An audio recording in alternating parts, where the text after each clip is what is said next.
काम करायचं म्हणजे महानगरपालिकेचे प्रभाग कसे बदलतील आपल्याला माहीत नाही आहे, परंतु ते प्रभाग अमुक बदलतील हा विचार करण्यापेक्षा आत्ता जिथे राहताय त्या ठिकाणच्या प्रभागांमध्ये काम सुरू करणं फार आवश्यक आहे. नंतरच्या काळामध्ये युती होईल की नाही वगैरे हा प्रश्न मला वाटत नाही. मला असं वाटतं की मुंबई आणि ठाणं या ठिकाणी नक्की युती होईल, बाकीच्या ठिकाणी युती होणं थोडंसं अवघड आहे. झाली आनंद आहे आपल्याला, प्रश्न नाही, परंतु त्यावर अवलंबून राहून तुम्ही जर का बसला तर आता बारामती लोकसभा मतदारसंघ आहे किंवा शिरूर लोकसभा मतदारसंघ आहे, जिथे त्यांचे आमदार आहेत, त्यांना असं वाटणं स्वाभाविक आहे.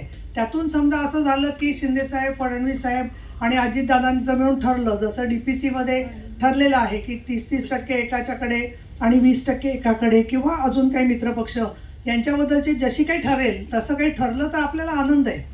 पण मग काहीतरी कुठेतरी बंडखोरीचा विचार आधीच करून ठेवायचा हा प्रकार सुरू होतो. दुसरं एक लक्षात घ्या, 50% जागा महिलांसाठी आहेत. त्या 50% मध्ये पुरुष वर्गासाठी किंवा सर्वसाधारण म्हणेन मी 50% ज्या जागा आहेत त्याच्यातसुद्धा 4 कॅटेगरीज आहेत. सर्वसाधारण आहेत, SC आहेत, ST आहेत, OBC आहेत. म्हणजे एकेका महानगरपालिका क्षेत्रामध्ये आपल्याला 8-8 माणसं अशी लागणार आहेत की जी उद्या संभाव्य उमेदवार त्यातला एक जण होऊ शकतो.